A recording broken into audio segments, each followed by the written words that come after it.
I just want to make a video about the state of the game from my point of view in November of 2024. And there's going to be a bunch of topics in this video, and I'm going to try, keyword is try, to make this a full rant video. But I just want to discuss the state of the game from my point of view. Now, the first thing that I want to talk about is what's going on with the player base. Is it growing or shrinking? And I have my suspicions on what is going on, but there are data numbers, and I look at data numbers from a lot of different sources. Some of them I can't show here on the screen because they're internal metrics and from a third-party source, but I can show some stats from Twitch and a website called Sully Gnome, and I want to assure you that the numbers here are similar to the other data points that I get. The first one here shows what is the game doing in the last 90 days, and I've 1000% felt this from my conversations in my alliance, from YouTube numbers, from Twitch numbers, and it looks like it is down 12%. Now, year over year, it looks like it's flat. Like the last 12 months versus the 12 months prior to that, it looks like it is a push, but things have turned in a negative direction. I want to say in the last 6 months, felt like that Marvel Strike Force had built a lot of goodwill with the community and doing a lot of positive things with the player's voice movement and character release and catch-up mechanics, and people were coming back to the game and saying, hey, Marvel Strike Force is fun. For the first time ever, and we're going to go back like 6 months, 9 months, people will say, should I come back to Marvel Strike Force? I said, yes. They made it a lot easier and less punishing to come back to the game. Taking time off for 6 months and coming back is relatively easy to catch up. They've also streamlined the new player experience. I started a new account at the first of the year. I was able to get Apocalypse in about 100 days. There's a player that started the game around the same time as me. His name is K9 Kismet. He's played the game just coming up about a year, and he already has Odin and Mephisto. He spent about $300 on the game, but that's what he tells me. A lot of people say they don't believe that, but that's just, I only know what he tells me. They've streamlined the new player process, and I feel like that led the community to feel like the game was good. A lot of people are coming back to the game, and they completely cashed in all the goodwill that they had built. And we're going to talk about that a little bit later. I think you know what that is. It's about the new player release, Captain Britain release. All of that has been very negative to the sentiment in the community and the way that I feel. What's been going on recently in the game? What is the recent updates? This has been a complete disaster. Battle World came to the game, and boy, not good. Very underwhelming. And I first had heard about Battle World more than a year ago, this time last year, and it just baffles me that this is the best they could do. They're essentially copying a game mode from Star Wars Galaxy of Heroes. They're copying their homework, and somehow they came up with a worse version than the Star Wars Galaxy of Heroes. This is absolutely mind-blowing. I do have a small amount of interest myself in the Null boss fight, but in general, I think that this was a total, absolute failure. But I do want to talk about some things that I think are working well in the game. For me, and I talk to a lot of other players that feel the same way, and I'm sure everybody's got a different opinion on this, but in general, Cosmic Crucible is perceived as being a good game mode. Now, one of the things that I think has changed in Cosmic Crucible over the last year is that it feels like we're able to use teams on defense that are unique and teams on offense that are unique, and there's a lot more player agency than we had, let's say, a year ago. Cosmic Crucible has, for me, turned into be more theory crafting, viable. Everything feels less prescriptive. Now, not 100% of the time, not perfect, but better than it was a year ago. And so I want to give them some props. And for me, this is the highlight of my week, is playing the 3 days a week of Cosmic Crucible. I wish the rewards were better, but outside of rewards, I do enjoy the gameplay and the thinking. The other thing that I think has been well received that they've introduced to the game is these new player gift codes where you can go and log into your MarvelStrikeForce.com and log into your account, and then there's ways of getting gifts. There's a website called Destructoid.com that tracks all of the current player codes that are working, and so I'm going to zoom in on them right there so you can take a screenshot and check out to see if they're working for you. Next, what are the challenges in Marvel Strike Force? And I want to say in the last 90 days, the game has been hemorrhaging players, as shown right here, minus 12% on Twitch viewers. And to me, this is 1000% about them pushing back the free-to-play players' access to new characters. So what they did a year ago or so is made all characters available for engaged players over a 6-month period, and they've held to that, and that has been good, and they've stuck to their word on that. But what they've done is they've introduced epic characters like Captain Paywall, Captain Britain, which created a pay-to-play situation. They gated the difficulties of the Scourges on the Old Man Logan trials. But more importantly, they started introducing these really horrible orbs that had low numbers of character shards, and that was going to be a good thing in their mind. And I'm just going to tell you that I read Reddit on a daily basis, and this is what people are talking about. The access to new characters, let's say in the first month, has really been strangled and brought down to a screech. And they're incentivizing players to purchase characters, because if you want to do well in, let's say, the showcase events and get all the rewards in them, they're just basically gated behind, let's say, having a 5-star, and they're heavily incentivizing people to buy a 5-star right out of the gate.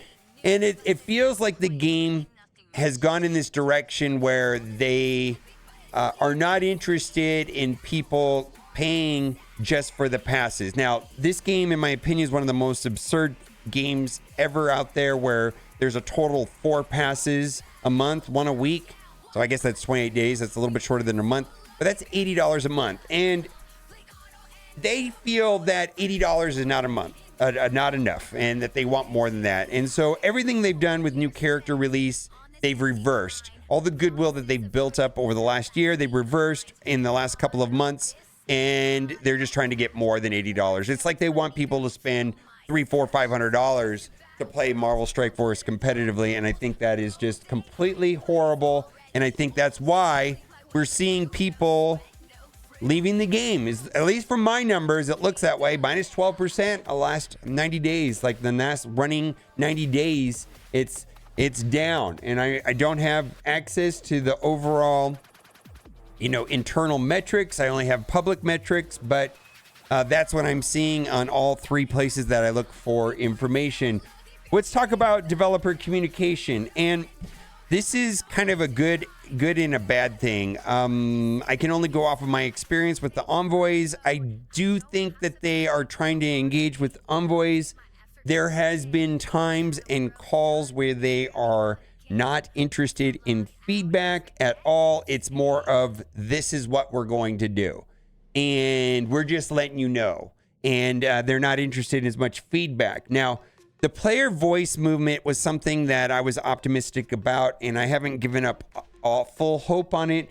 But I do want to say that the original 3 people that were involved with the player's voice movement have moved on for various reasons, and not good reasons. Like, most of it was frustration with the game or too much time or whatever. It's a labor of love being involved with the player voice movement. It's a very time consuming, especially the people that are directly involved. And I am somewhat skeptical with the new leadership as being as effective as the old leadership. I want to remain optimistic about this, and I've read many times numerous criticisms of this group, this players council. But I think it's better I think the game is better off than without it. I feel like they've made some small changes and they've moved the game in a better direction. I feel like I've been on calls with some of the leadership of Players Voice talking to Scopely, and Scopely just doesn't listen. So that is the real problem. I don't think it's the Players Voice movement themselves. I think it is Scopely's ability and willingness to actually engage with them and listen to feedback and act on that. And I feel that there's been some slippage on that. Now, Pathfinder, who used to be a content creator and somebody that I have a lot of respect for, has gone onto the dark side. He's a community manager now. And the one thing I will say about that is that that is better than bringing people from the outside. As long as he adapts and learns the job and does well, having somebody that works at Scopely that was an actual player and has the passion that a lot of I have and a lot of people watching the video have is better than a random person who had a community manager job somewhere else. I think that's good. Again, that all comes down to effectiveness of this setup. Do they listen to him? Is he able to give feedback that's meaningful to them? Will they act on that feedback? Again, it's kind of like a leadership Scopely problem more, and it's kind of the same thing with envoys. Like, they don't listen to me. They don't listen to Player Voice Movement. Are they listening to Pathfinder? I don't know. I mean, that's really on them. And in general, I feel like there has been some serious slippage on that in the last year from my personal point of view, firsthand. With being in the Envoy program, it's been somewhat disappointing. So, what do we have to look forward to? I hate to say this, is maybe they'll salvage Battle World and make it something interesting. We're gonna get new characters. We're gonna get moments. I don't even know what happened with moments. Like, it's like disappeared. I mean, I think we need some information from them to continue to be excited for the game. A lot of people were looking forward to Battle World as being something to look forward to. Well, that didn't work out. I mean, at the best, I can be optimistic that they salvage it and make it into something that's more fun, because it is not right now. They're always going to come out with new characters. I do like these polls, like the web polls, like the way that they did the Night Stalkers and the way that the community, did the votes, and that's how Oath came to the game and stuff like that. I think that's good. And I don't know what happened with moments. I never was given a clear picture of what moments were going to be, but I was expecting them 6 to 9 months ago. I had an idea of what moments was going to be based on WWE Champions, which is also a Scopely game, and they have a moment system in there. I don't know if it was going to be the same or different, but there's not a lot to look forward to other than Crucible every week and new characters coming to the game and so on and so on. So that's just my take on the state of the game as of right now. If you're interested in giving feedback to Scopely, I feel that the best place to do that is on their official Discord. And I will put that inside of the description box. And that is operated and maintained by Scopely, and the community managers are there, and they do see and monitor what goes on. And then there's also updates. Now, the reason why I feel like Discord is the best place is a couple things. A lot of people say, well, why don't they post it in game, or why don't they post it on the website? And in the simplest answer to that is what they call localization. whenever they post things on the website or in game, has to go through localization services where it translates it into the languages that Marvel Strike Force, where the Discord doesn't have that. It's all in English and it's posted without having to go through the localization process. Now, Reddit is a place also, but the community management team sometimes interacts with Reddit, but Reddit is not the same as Discord. Now, I like Reddit myself, and I pass along meaningful Reddit posts all the time to the developers. When something makes a lot of sense to me, I will forward it to them, and but oftentimes they're not looking there. So if you have feedback for the Marvel Strike Force team, whatever that is, you're welcome to put it in the comment section. But if you really want the developers to see it, my suggestion is to use their Discord. Let me know what you think. And as always, thanks for watching. Bye for now.